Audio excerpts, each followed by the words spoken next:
Hi, beautiful soul. This is day 33 of 100 Days to Emotional Power. Today, we are going to talk about a very interesting psychological pattern that exists everywhere in universities, workplaces, creative industries, families, and even among highly accomplished people. It is a strange and often invisible phenomenon that many intelligent, capable, thoughtful people consistently underestimate themselves. You might have seen this pattern many times. A person who is extremely competent, well informed, and thoughtful hesitates to speak in a meeting. Someone with deep knowledge of a subject delays publishing their work because they think it is not ready yet. A talented person looks at an opportunity and quietly assumes that others are more qualified. At the same time, you may also have noticed the opposite pattern. Sometimes people with much less preparation speak with great confidence. They apply for positions they barely qualify for. They present their ideas boldly even when their understanding is still developing. This difference is not always about intelligence. Often, it is about how people interpret their own knowledge and competence. Let's start with a simple observation. Truly thoughtful and intelligent people are usually very aware of complexity. When they study a topic, they quickly realize how many dimensions it has, how many unanswered questions remain, and how much there still is to learn. This awareness creates intellectual humility, which is a wonderful quality, but sometimes it also creates hesitation. Imagine a researcher preparing to give a lecture. Because she understands the topic deeply, she sees every possible counter argument, every limitation, and every nuance. Her mind becomes full of questions like, what if someone asks something I cannot answer? Or what if I forgot an important perspective? The deeper her understanding becomes, the more cautious she feels. Meanwhile, someone with a much simpler understanding may not see those complexities. They believe their explanation is complete. They feel confident because they're unaware of what they don't know. This pattern appears in everyday life as well. Consider a workplace meeting where a team is discussing a new project. One employee has studied the issue carefully and understands both the advantages and the potential challenges. Because they see many possibilities, they hesitate to present their idea quickly. They want to refine it. Another employee who has only a surface level understanding confidently proposes a simple solution because they don't see the complications, they present it with certainty. Sometimes their confidence alone creates influence in the room. This can create a strange experience for intelligent people. They may begin to believe that their hesitation means they're less capable, when in fact the opposite is often true. Another place where this pattern appears is in career decisions. Many capable people look at a job description and think, I don't meet every single requirement. They decide not to apply. Meanwhile, others apply even if they meet only half of the criteria. Over time, this difference in action creates very different professional paths. Think about the number of opportunities that quietly pass by simply because someone believed they were not ready yet. Let's explore a real life scenario. A woman working in a research institute once told me she had been invited several times to present her work at conferences.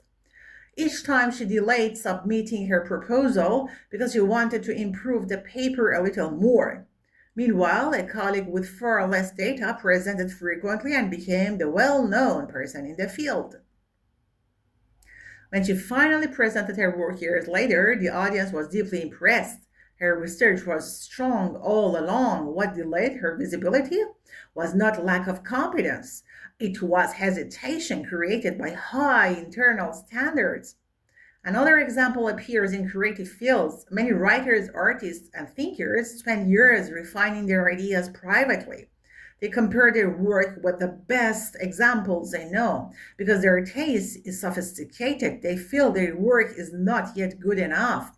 But if no one ever shares their work until it feels perfect, their voice remains invisible. Now let's examine another dimension of this phenomenon, the habit of intellectual comparison. People who read widely, study deeply, and expose themselves to brilliant thinkers often compare themselves with the highest standards. They measure their ideas against the most sophisticated work they know. This comparison can be inspiring, but it can also create the illusion that their own contributions are small. Meanwhile, someone else who compares themselves only with their immediate surroundings may feel extremely confident.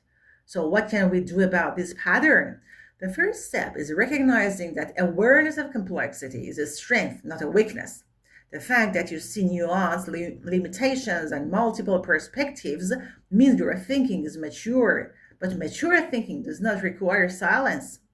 You can share ideas while still acknowledging uncertainty.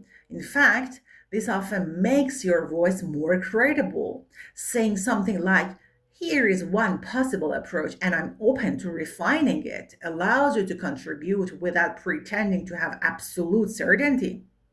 Another helpful strategy is separating learning from performance.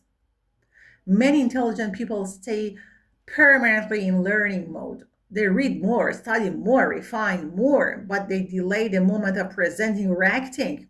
Try creating small moments of performance. Share a thought, publish a short article, give a small presentation, teach a concept to a friend. These actions all transform knowledge into presence. A third strategy is remembering that confidence often follows action, not the other way around. Many people believe they must feel confident before they act. In reality, confidence usually appears after repeated experiences of speaking, presenting, writing, or trying. Think about learning a language. The first time you speak in a new language, you feel uncertain, but each conversation builds familiarity. Eventually, the fear fades. The same happens with intellectual expression. Another practical approach is something I call the 80% rule. When an idea, project, or skill feels about 80% ready, allow yourself to share it. Waiting for 100% perfection often means waiting forever. Let me give another example. Imagine someone who has studied psychology for many years. They read books, attend seminars, and reflect deeply on human behavior. Friends often come to them for advice because they listen carefully and ask thoughtful questions. But when someone suggests they could teach a workshop or start a podcast, they immediately think they're already experts who know much more than I do, so they stay silent. What they don't realize is that their perspective could help many people who are at earlier stages of learning. Knowledge becomes valuable when it moves into the world. There is also an emotional component here. Some people learned in childhood that modesty meant minimizing their abilities. They heard phrases like, don't show off, or don't act like you know everything. These messages can quietly translate into adulthood as reluctance to claim competence. But acknowledging your abilities does not mean arrogance, it simply means allowing your knowledge and effort to exist visibly. Let's imagine a small daily practice. Each evening, write down one moment where you contributed an idea, solved a problem, or helped someone understand something better.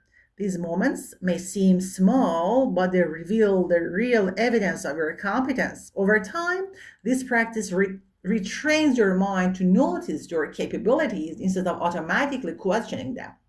Another useful habit is observing the difference between doubt and curiosity. Doubt says, I probably can't do this.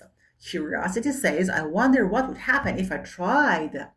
The second mindset, the second mindset keeps learning alive while still allowing action. My beautiful soul, intelligence and humility are powerful qualities.